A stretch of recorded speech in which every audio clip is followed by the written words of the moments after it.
Hi, it's Lee and welcome to the Tesla Economist. Continuing off from our previous video on Tesla losing market share, as I wanted to get into more detail, we only had time to cover the US market share in the last video and didn't want to rush China and Europe. In this video, we'll try and expand on what is happening in China and how it is affecting Tesla's market share. Again, a lot of this is based off Troy Tesla's graph of how Tesla is losing market share in China, and as we can see, Tesla's market share is significantly smaller in China compared to the US. Now, this is due to the fact that China has a large domestic electric vehicle industry and government are pushing to go electric. But let's take a closer look at this graph first. We have a drop from Q1 to Q2. Now, can everyone recall what happened in China in Q2? They had these COVID lockdowns and Tesla had to stop production. The overall result was that production went down from 305,000 in Q1 to just 259,000 in Q2. 46,000 fewer cars produced, and actually deliveries were even worse, a difference of 55,000 fewer cars delivered in Q2 from Q1, pretty much all as a result of these lockdowns. That's a huge drop. Not to mention we would actually expect an increase in quarter-over-quarter production too. So in reality, it might have been closer to 70,000 fewer cars in Q2 than should have been without the lockdowns. Now that matters. It's not an accurate portrayal of Tesla's real progress. It's almost like cherry-picking a particularly bad quarter. In fact, as a result, it affected European deliveries even more. Why? Because as we've already established, it makes more sense for Tesla to push out Chinese domestic sales as much as possible, as the cost is lower and it's that much easier to deliver them, and they make more profit per vehicle sold in China compared to, say, France. So this is just more evidence that Tesla choose to push domestic sales more than European sales. But Tesla still do what they can to maintain a presence in Europe, but it definitely fell off a cliff in Q2. Perhaps about half as many vehicles delivered compared to Q1. But we're talking about market share here, of which there are two variables. One is obviously the number of vehicles Tesla produce, but the other is the number of vehicles the competition produce, as market share is relative. So how about we take a look at this competition? So let's have a look at what is selling. Now, bear in mind that most of these vehicles manufactured in China are for China, whereas Tesla export a lot of their Chinese-made vehicles too. And the number one selling BEV is the Wuling Death Trap at nearly 40,000 units a month. For August, no one else sold more BEVs than Tesla than the Wuling, which, by the way, only costs $4,000. Now, they say that the Chinese are taking away Tesla's market share, but that would imply that people are buying Chinese vehicles instead of a Tesla. Now, do you think that there is any consumer, even in China, that was previously considering buying a Model Y, but instead bought this golf cart?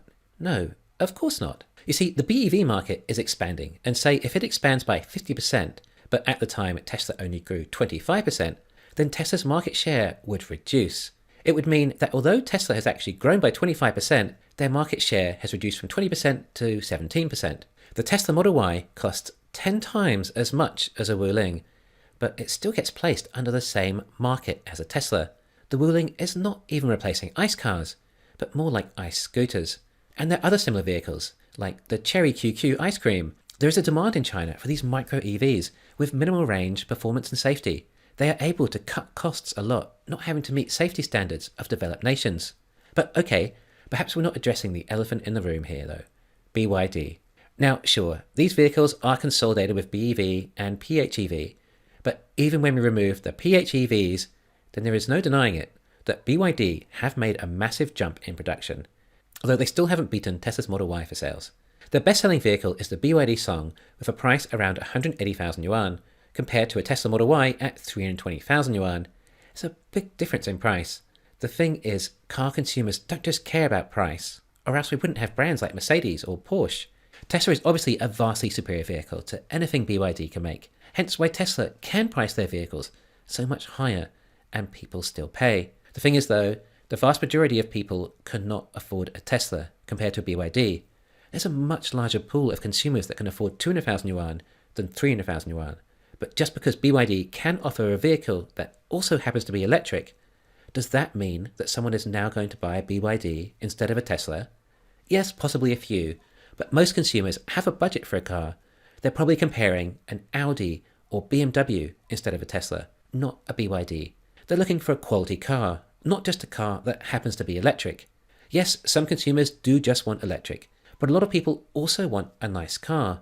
And if it happens to be electric, then that's an additional feature that they are willing to pay more for too. So yes, BYD have clearly ramped up a lot lately, most likely from a new battery cell factory for their Blade batteries, allowing them to supply more cells for their cars, and so much so that they're even able to sell them to Tesla.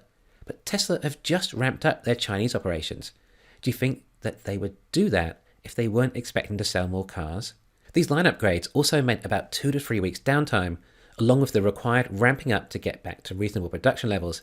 In addition to that, like I said, they were also suffering from loss of production from the Q2 lockdowns. So that's Q2 lockdowns and line upgrades, which results in a lot of lost production. In the meantime, BYD happened to have been ramping up as well, and admittedly, they are doing a good job, better than I expected, but they aren't making cars close to the level of Tesla, and have very little overlap in the market segment. BYD are the budget EVs, Tesla are the best vehicles, period. If Porsche had some issue with their factory and weren't able to make cars for a month, and then in the meantime, Volkswagen suddenly launched a new model that was popular, would you say that Volkswagen is eating Porsche's market share just because one quarter Porsche's sales were down and the other Volkswagens were up? I admit, it is almost hard to believe how popular such an expensive car is of just one model. But for those of you who own a Tesla, it's likely a lot less harder to believe because they're truly a fantastic car. But now Tesla's production has ramped significantly. So soon, we will see the proof of just how popular Teslas really are. The sales for Q4 are going to be very telling. If Tesla have ramped their Chinese operations close to 100,000 units a month, and they're still selling every model without any price drops, then we will know for sure. There is a narrative out there, though, that Tesla are going to drop prices, and this could end up creating a self-fulfilling prophecy. People are thinking that Tesla now has real competition, and they're undercutting Tesla's price and taking away from their sales, and that Tesla will have to reduce their prices as a result. So it's possible consumers are waiting to see, and perhaps they aren't desperate to have their vehicle next month and can wait out a few months to see if the price does indeed drop. But in the meantime, if demand in China has slowed down, Tesla can push out their exports that still have a lot of demand and about 6-month waiting lists still. Then Tesla can focus back on the Chinese domestic market at the end of the quarter, so they don't have to worry about vehicles in transit that won't count for deliveries for the quarter. But Tesla actually raised prices in China over $2,000. Before that, they had a waiting list of 12 to 16 weeks. Then after the price rise, this dropped to 10 to 14 weeks. And at the start of September, this was still 4 to 8 weeks. However, Tesla pushed September domestic sales so much, it reduced to 1 to 4 weeks waiting list. Also, before Tesla raised these prices, they were already hitting probably over 30% gross margin on these vehicles. Then increasing the price by 5% would increase a 30% margin to 33%.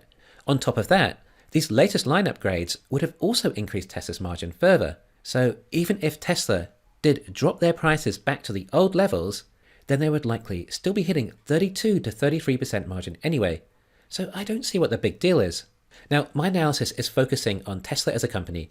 There are larger factors like macroeconomics, and there is the potential of the Chinese real estate bubble popping or China entering a really bad recession too. But following that alone is a full-time job to study. I can't focus on Tesla full-time and the internals of the Chinese economy. I just research Tesla and present my findings. Sure, I listen to what some people think will happen in China too, but that is not my area of study. And even if it was, it's still hard to predict. Anyway, Q3 will have caught up somewhat from the Q2 shortage, but there was still the downtime and even some days lost with energy issues this quarter. It will be great to see though when more data comes out. In the meantime, I don't think there is much to worry about. Worst case scenario, Tesla drop their prices slightly and still have fantastic profits. Then they can push more out to Europe, but they'd rather focus on China as the profits are better than the European export sales. But Tesla are also losing market share in Europe too, so we'll also need to go into detail into that as well. Thanks for listening. Please hit the thumbs up and subscribe. You can follow me on Twitter and talk to me on Patreon.